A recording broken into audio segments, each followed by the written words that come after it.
Today, we're talking about what it truly means to live well after a dementia diagnosis. So stay tuned and we'll get into it.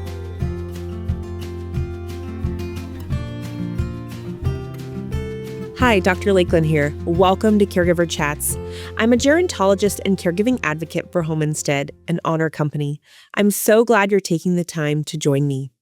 These conversations are a space for learning, reflection, and support. And I invite you to subscribe to Caregiver Chats on Apple, Spotify, or wherever you get your podcasts. And don't forget, I love hearing from you. You can connect with me on Instagram at Caregiver Chats Podcast. Dementia changes lives, not only for the person diagnosed, but for the entire family. One thing I've learned from so many conversations is that a diagnosis does not mean life stops. People can still live with purpose, creativity, connection, and joy.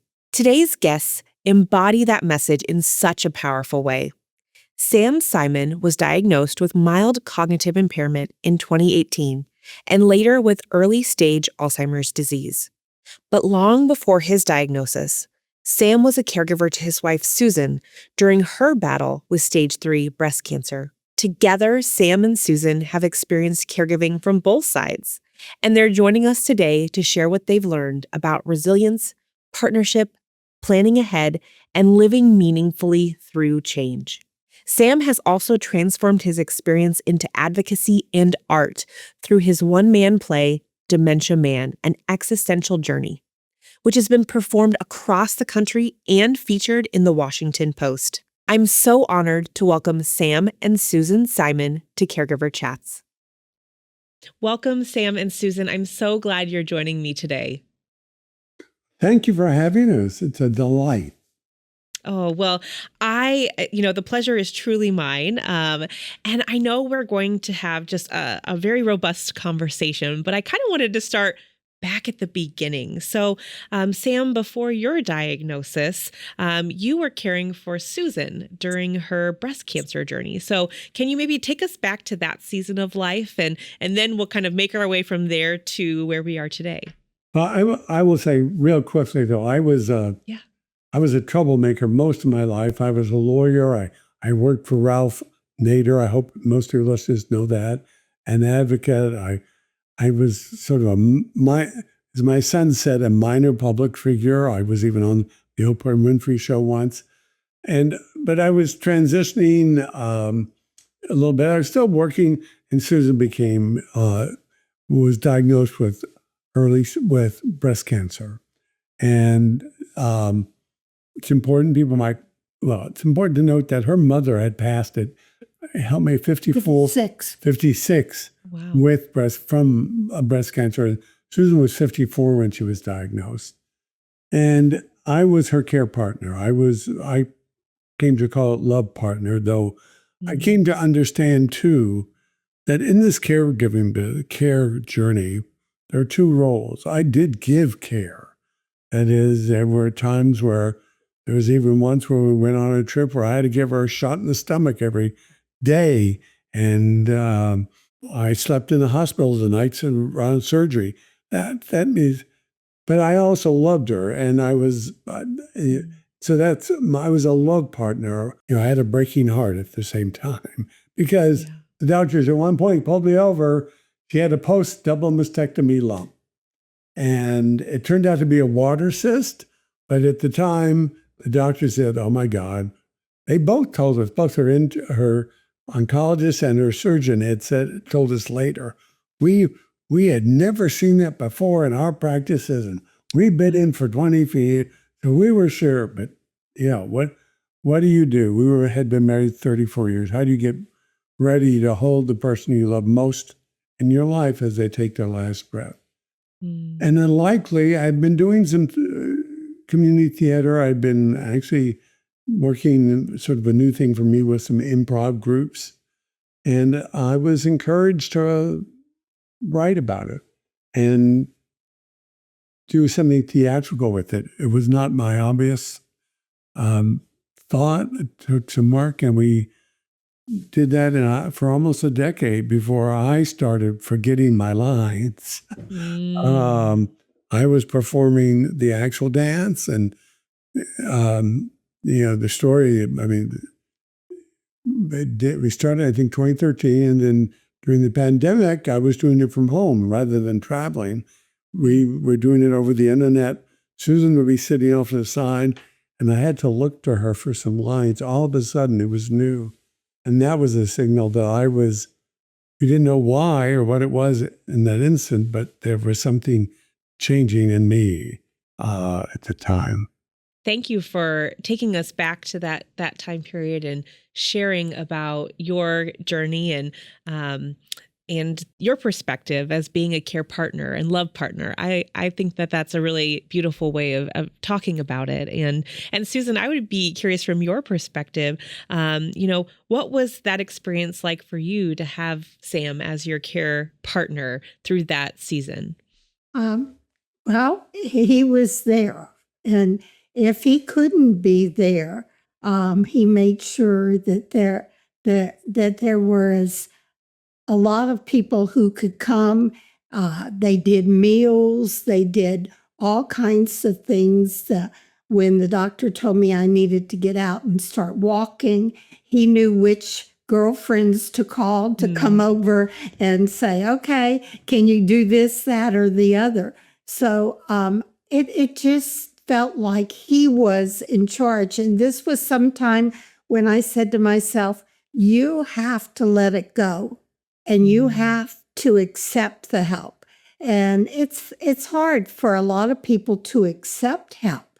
But he knew, and we would talk about it. So he would say, do you think this would help you or that would? And if I said, no, I think I'm doing okay there in that respect, he would say, okay. Yeah. So there was communication. There was a bunch of people around to help, but he was the key person that I knew would always be there. Well, she did have one demand. Oh, what was that? You can't cry in front of her. It was, there was a time, and I don't remember what caused it, but I had to go out on the front porch because I needed to cry. And our daughter, later on when we were going over the time, said she had to wait till she got in her car. Because, there was a time when Susan she was strong, she was really strong. And so we did what she said. Everybody did what she said. And me and do it now. But and it was interesting because she was it's a part of the conversation about the difference between a caregiver for someone with a cognitive disorder like me and with someone who may be sick but is always themselves, always who they were. She was always Susan. I have come to appreciate not just her, but how magnitude of order the caregiver role is for someone with a cognitive disorder. You notice I'm reluctant to say dementia. We can talk about that too. But, I'm still me now, though I've changed and am changing. And there are aspects of that. But I've come to really appreciate the role of the care partner and the love partner in this type of disease, because I think it's magnitudes of order harder to go through that when that person changes significantly.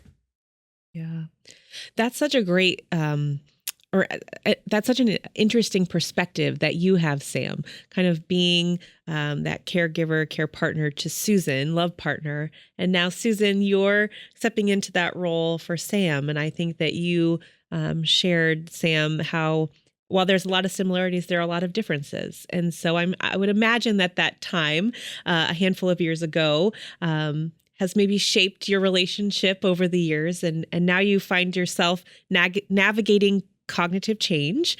What was the way you phrased it, Sam? Will you kind of explain the term you like to use? You said not dementia. I think it was... neurocognitive disorder or cognitive disorder. Actually, DSM-5, which is the medical book, in 2013, the medical world changed. There is not a medical phrase or a diagnostic or phrase in the medical professional world called dementia. It's neurocognitive disorder, major or minor. And then within that, there's frontal lobal cognitive disorder and different kinds, but it is no longer called dementia because it's like the word retarded. It is negative. It's degrading. I'm not, the word from the play is I'm not crazy, mad, or insane. Yeah. My mind is changing and I'm becoming someone else slowly. Some people go rapidly. I think differently. My brain works differently. And there are techniques I can do to keep me involved and in the community, and maybe we'll talk later too. There's a lot that the community can do. There's a lot that in the public sphere that can be adapted to enable people with particularly early to mid-stage neurocognitive disorder or cognitive impairments be fully involved in the community. We have ramps for people in wheelchairs. We even some places have smaller lower desk or order places and place to put your canes. Or we don't yet have. Then the moon for a second and grab. I should have had this ready. The lanyard. This is available already. We're jumping ahead a little bit, but if I walk into a grocery store and had this on, somebody should be able to recognize it. There should be a lane I should use so that I don't hold up everybody behind me because I'm slower or maybe slower, and that there's somebody trained to help. And we do that for all sorts of other disorders, but we haven't yet gotten to that point here. So I'm still a troublemaker. But it sounds like this kind of trouble would be good for everyone to have a community that is more well-educated on cognitive impairment, cognitive brain change, and to better support individuals to live well and independently as far as they can as they progress through this brain change.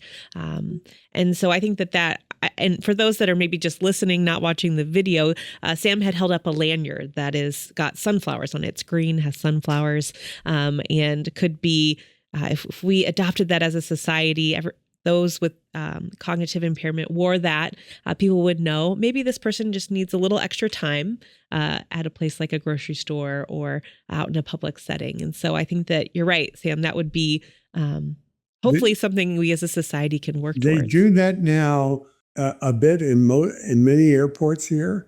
Yes, and in I've seen Europe, there are desks in the, where the airline off desks are, one with the yellow flowers that people with it or and their companions can go get help and find information, and it's widely used as in transportation now. And I'm part of a little campaign that's taking place, and the board of Amtrak has said that they're going to implement recognition and training of the lanyard with the yellow flowers for Amtrak and train rides. Wow.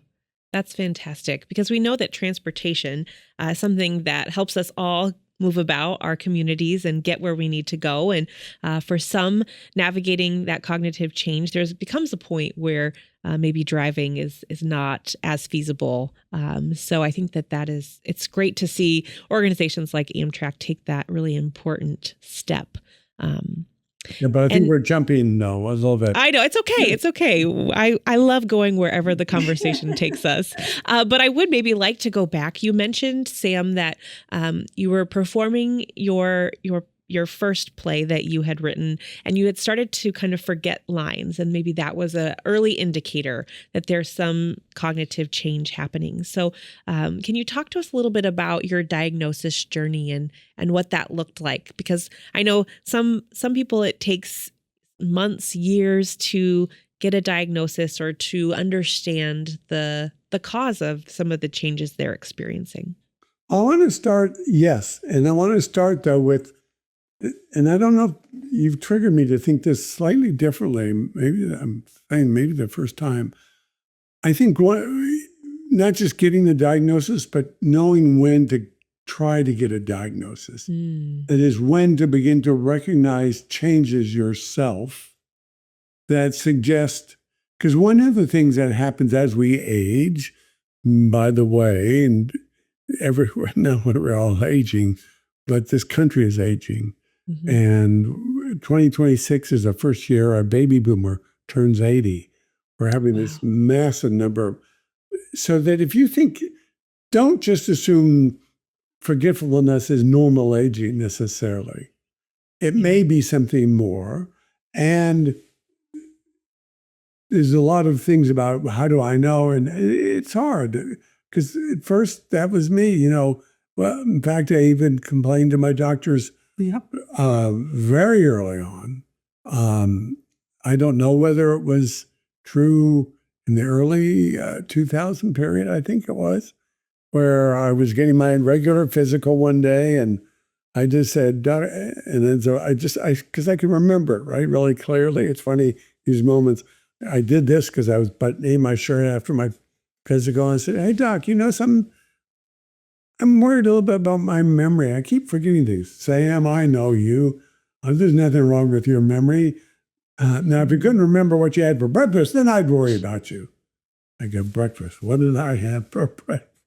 I didn't know. So he sent me to a psychologist, another neurologist, because I was running my company and probably under some stress.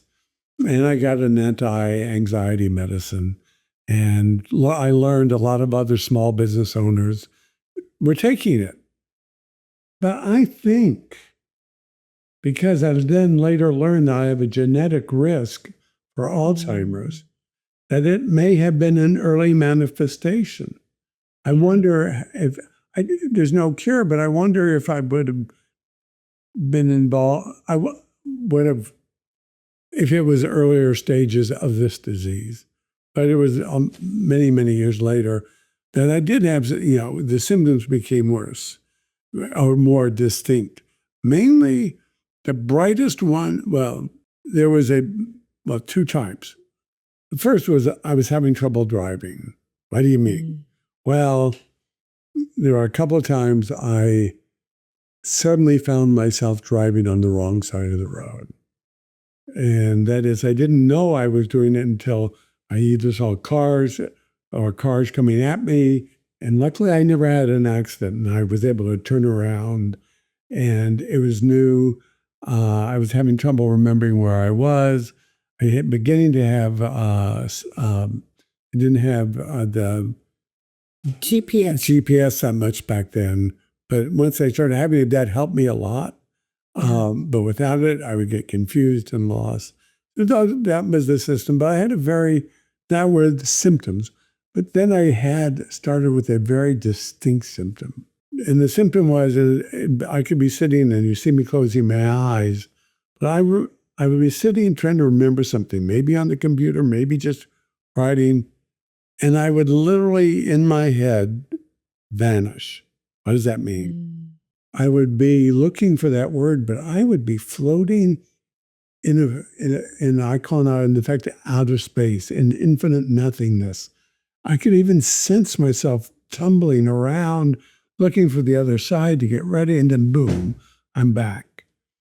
And in retrospect, it was maybe a second, 2 seconds inside in the real world. But inside me, it was as if I'd been gone for a while.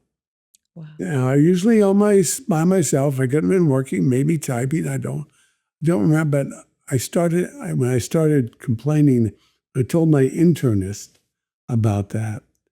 he stopped telling me. When I complained about my memory to my internist, he said, "Oh, you're an overeducated man overreacting to normal aging," which is typical, by the way. Very often it happens.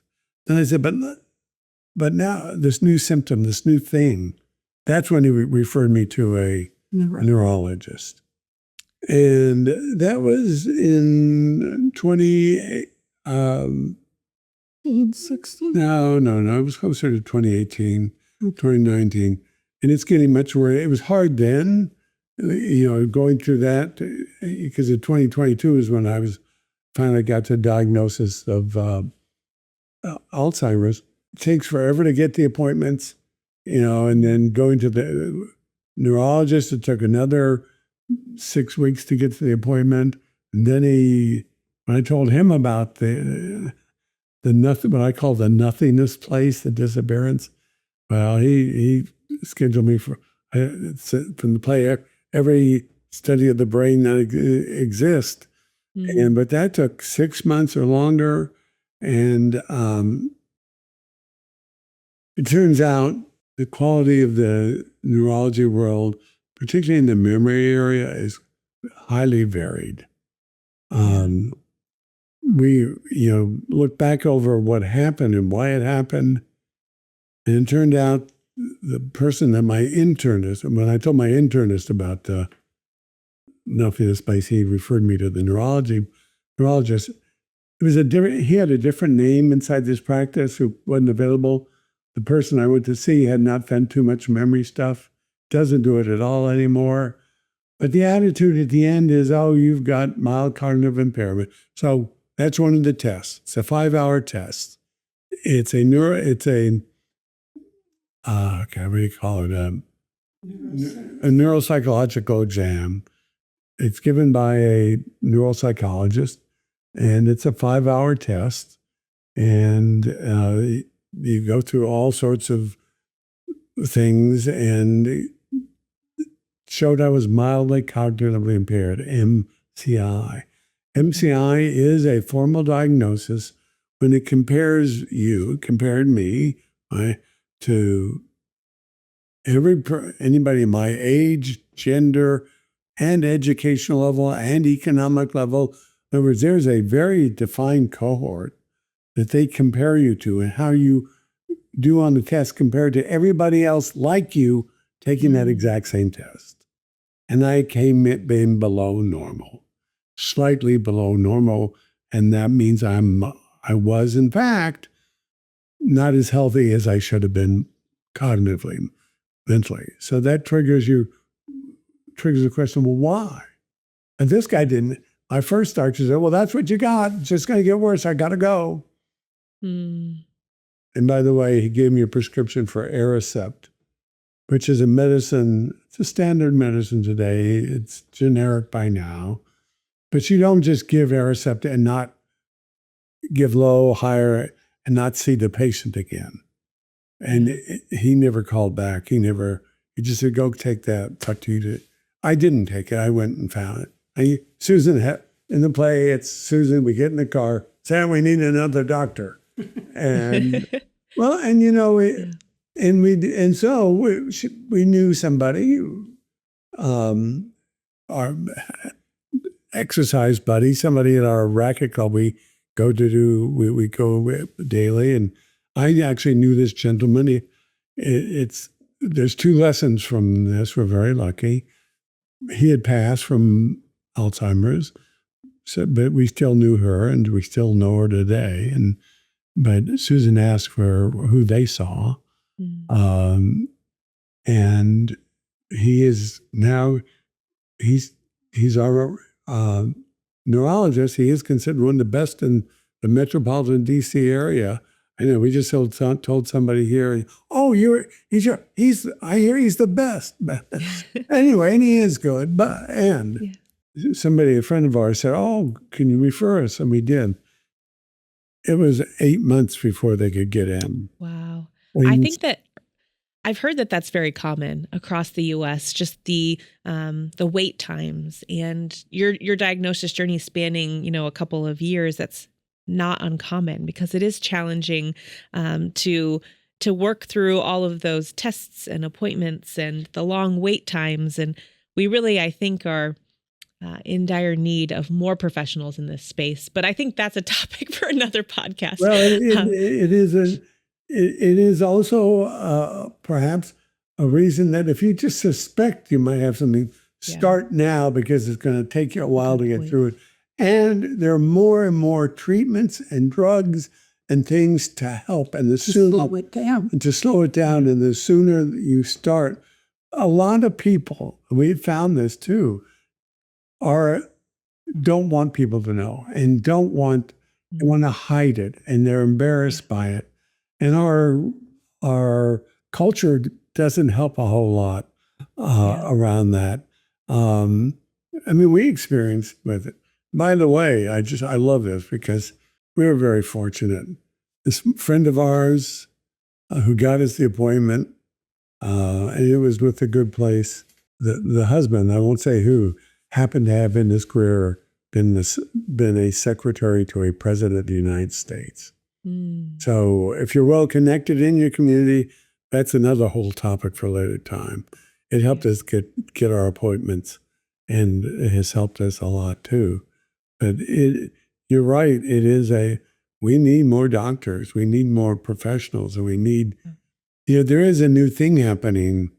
I'm not sure I'm changing the subject too much, but when Susan, even in the early 2000s, was diagnosed with breast cancer, and then they found the lump, and she had to go back in and there were breast navigators. Yeah. These were people in the medical world that can help you navigate a daunting experience. There is now in 2024, Medicare, 24 years later, Medicare is covering breast navigation, which is a person assigned to you to help you in the moment.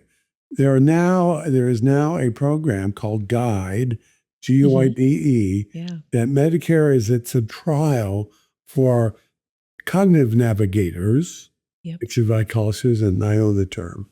Anyway. Trademark that. That just like a breast navigator, you have to have Medicare Part B, and it's in a trial, and they may be in your community just to help you. You've never been, we're not from Mars, I like to say. If we're experiencing something, others will. And we've never been through it. We didn't have it in our family brightly. I have learned I have a genetic risk, and there's a part of our family, my grandmother on my father's side, that had it. But in our immediate family, we hadn't seen it. We hadn't done it. And so we were lost. And having somebody there to help you would be so important. So we went through that. It was hard to get to a right doctor, to understand what we were going through, what it would mean for us. And, again, who was it who told us to do it? Or we just did it? It sounds bad. Get your affairs in order. What do you mean? Well, we had already had a lawyer who helped, put our estate planning, but we went back to see him, and it said, what do you, huge task, and immediately everything we own has to be in her names, systems to assure that there isn't one day I start giving money to people, or I don't start, being taken advantage of.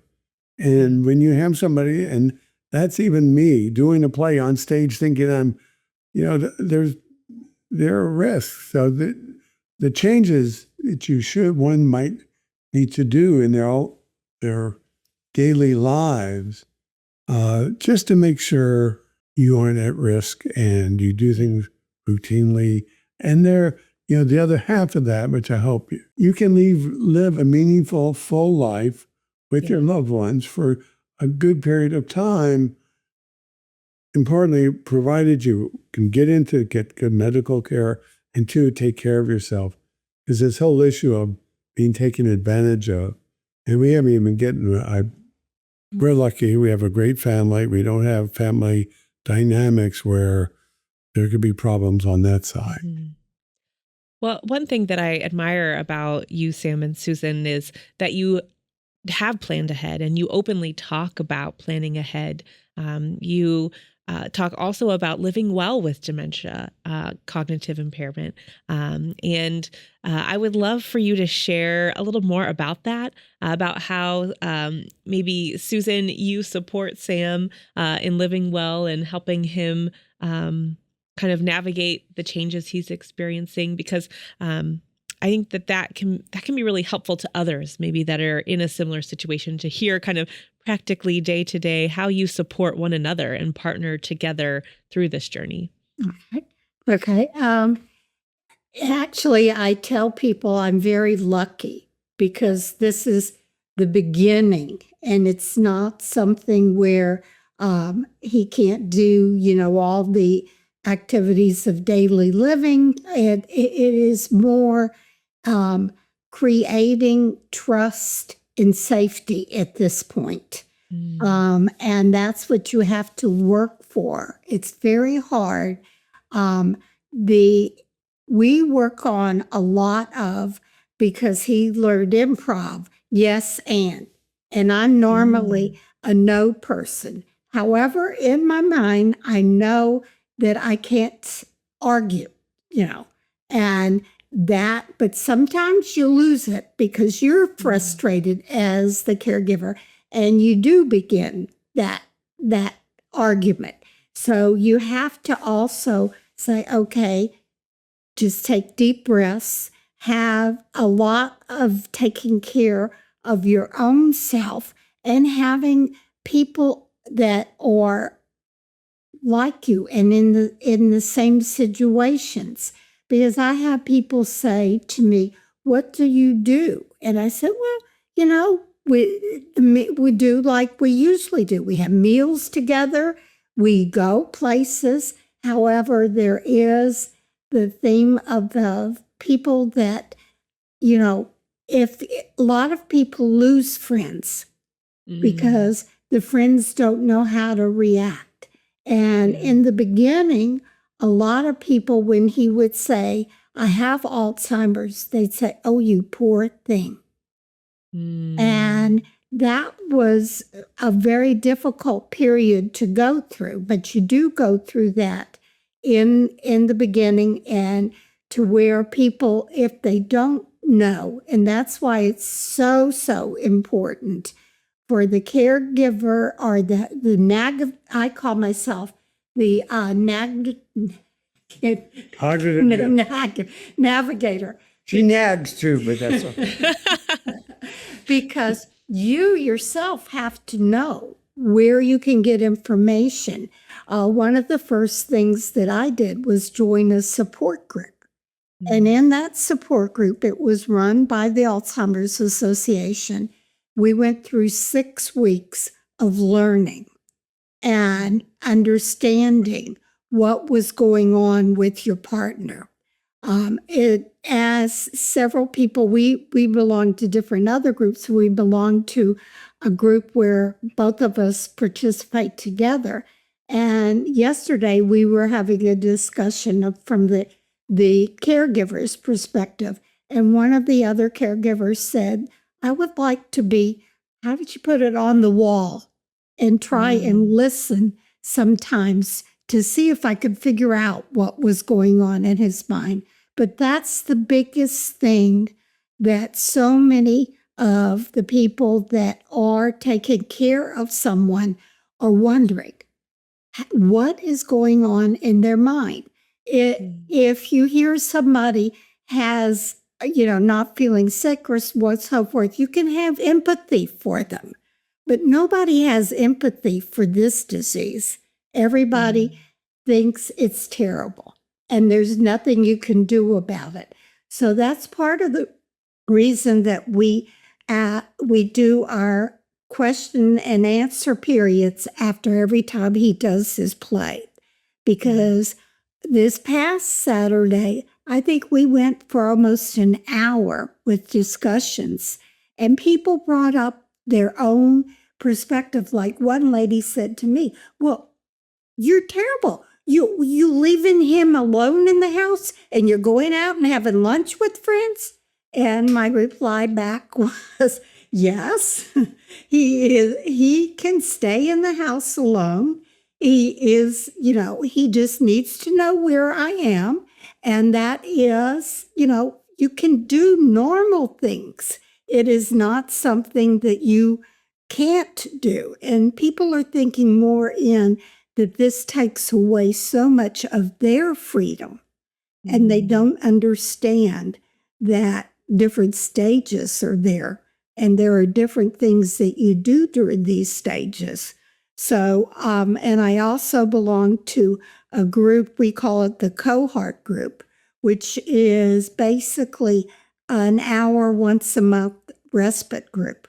We meet in a local, place, and we have lunch. Some people have lunch, some people have a cup of coffee, and we just talk to each other about how are you doing? Has your health changed? And, just for that hour to talk about what are you planning on doing this summer? Are you going on vacation? And, last year at this time, one person was going on overseas for a vacation, and they wanted some hints because they wanted to take that vacation with their partner before it got too bad so that they could have a memory and then also something to talk about in this year. So it's all of these things are different things, but the advocacy part is really important. And that's the part that I am enjoying now with him when we go out and we advocate for people to know that you can live a cheerful life even with the disease. Yeah, no, I'll jump in. I feel pretty competent right now, and the issue about being left alone, feel really that doesn't seem to be an issue yet. We started to plan, and we were trying to find a resource, perhaps a caregiver, and we went to a group, I won't mention it anyway, care.com, to see what it would take to have somebody that if we needed someone to stay with me for a while or in the house while she was gone, pre-planning and anticipating that. One, that you have to pay them so much a month just to be a member, and two, I ended up with 500 resumes. It was overwhelming. And then I found out that Fairfax County, where we live, happens to have a list of caregivers, that their Office on Aging does the same thing. And, the big issue, not the big, but an issue is always, but if there's something goes wrong, would the people provide the mediating service between you and the caregiver? And they will do that at the county level. So we learned some things, and that, care.com might be good for some people, and probably a little bit along. And we're also getting familiar with the adult daycare world, which is becoming, it's in a positive growth transition. That as far as when we engage it, I was a keynote speaker almost 3 years ago now at their national convention, and we've since learned that there are all sorts of national growth programs, some sponsored by the government, so that they provide a lot more, including some medical daytime help, and therefore more robust daycare, not just someplace to go and look at a TV station, watch television. Yeah.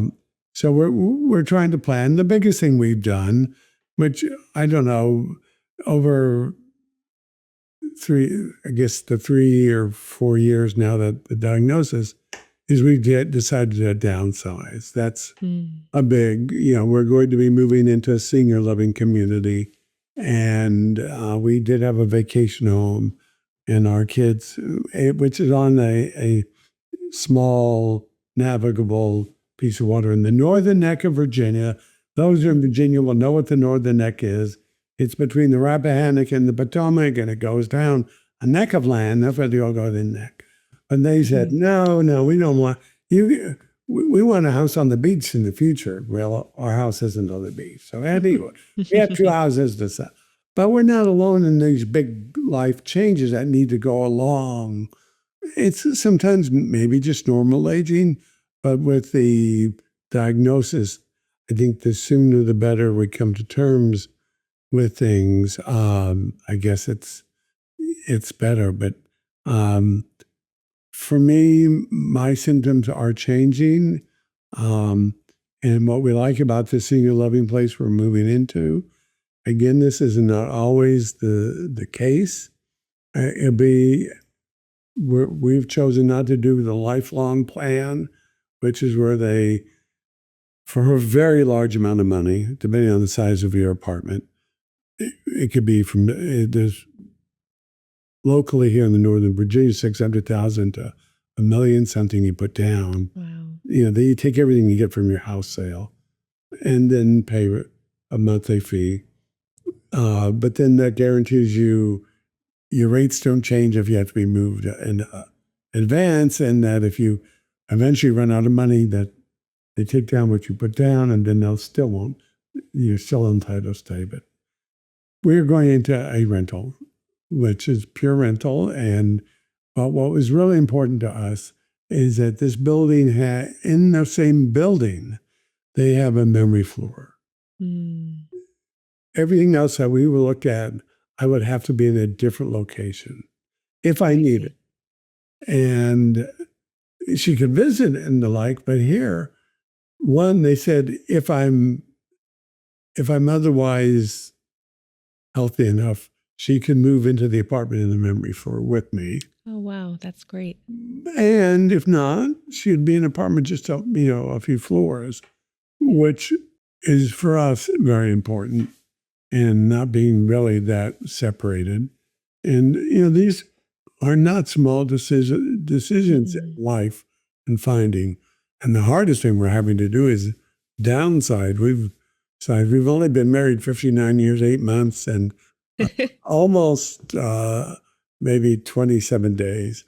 But I know that because it's a line in the play, people. Okay. Well, thank you for sharing kind of your planning process and the thought that you have put into this. And I think that you are such a great example of how you can plan proactively and start looking into things. And just because you don't need it now doesn't mean that it's not, worthwhile looking into, because when you do need it, then you've already made the decision. And Sam, you've had the opportunity to voice your thoughts and to participate actively in all of the planning, which I think is just, again, a great example of how you can approach planning and really make thoughtful decisions, just like you mentioned, finding the right spot for you. And the point being, waiting till the person with the problem, whatever it is so far along that they can't, deprives them and yourself too. So early planning, and because, as we talked at the beginning, the time, the strain on the resources in this country is just going to get even greater. Mm-hmm. And you do yourself a great, great service by having early plans. Most of the senior living places here in the highly urbanized area all have very long waiting lists. Yeah. We're going into a new one that's not built yet. It's being almost, but it can take. There's some places that have 3 to 5 year waiting lists. Yeah, and getting on waiting lists early is good, and you can get at the top, and they'll let you go back down. Some places have, but getting those plans. And we're just very lucky too that we don't have any difficult family dynamics, because some places, having family counselors and family support out there is going to be important. And I know I would like to make I'm pointing to this little picture behind us. Yeah. You see that? So my response, I had written a play about Susan And when I got diagnosed, I started talking to my theatrical cohort, other people in the acting business, and I do this professionally now. They said, put it down on paper, write about it, and put it on stage. It was not the obvious thing.